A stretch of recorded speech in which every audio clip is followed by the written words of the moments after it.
Subscribe to our channel by clicking the subscribe button. Click the bell button and enjoy the latest uploads from our channel. السلام علیکم ورحمۃ اللہ وبرکاتہ. کچھ مسائل پر روشنی ڈالیں. بارک اللہ فیکم. روزے کی حالت میں ناک، کان، حلق میں دوائی ڈالنے کا کیا حکم ہے؟ میڈیسن. الحمدللہ والصلاۃ والسلام علی رسول اللہ.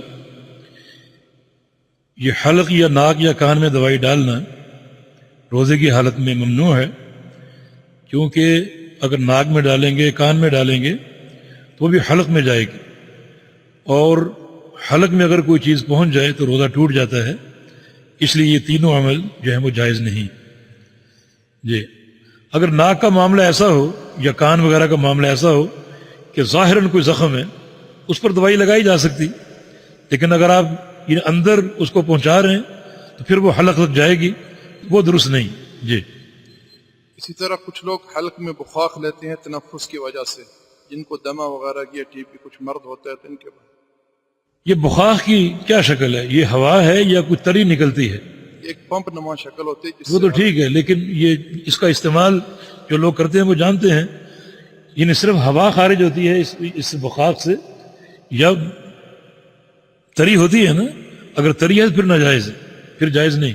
اگر تنفس کی پرابلم ہے تو ہاں، اگر تری ہے تو پھر جائز نہیں. اسی طرح روزے کی حالت میں انجیکشن لگوانا، اس کا کیا حکم ہے؟ ٹھیک، انجیکشن لگوانا.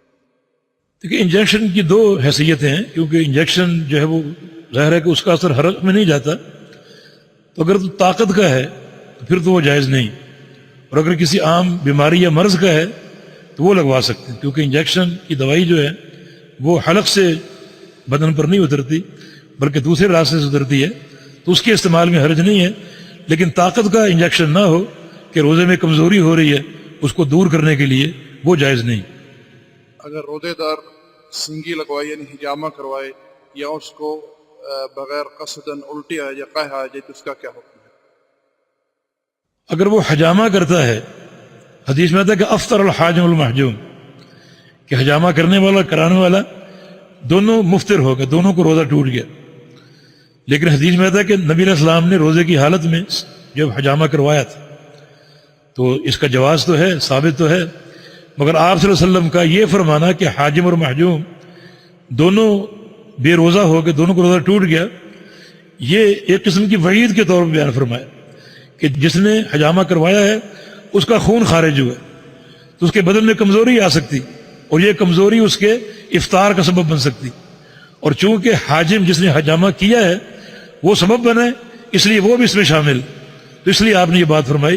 لیکن چونکہ حدیث میں تھا کہ احتجم وهو صائم، کہ نبی صلی اللہ علیہ وسلم نے حجامہ کرایا اور آپ روزے دار تھے، تو ایک شخص اگر یہ سمجھتا ہے کہ مجھ میں اتنی برداشت ہے، طاقت ہے، برداشت کر سکتا ہوں، تو وہ لگوا سکتا ہے.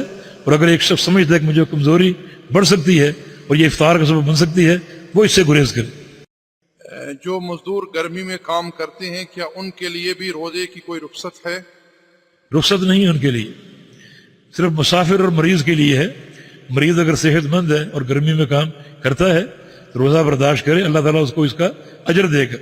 اور جو مزدور کے جو مالک ہیں ان کو شریعت نے ہدایت دی ہے کہ اپنے مزدور سے رمضان میں تخفیف کیا کرو، اس تخفیف کا اجر ہے، اس میں گناہوں کی بخشش ہے. تو یہ تخفیف اگر ہوتی ہے تو روزے کا اہتمام ہونا چاہیے. مزدور کے لیے رخصت نہیں روزہ چھوڑنے کی.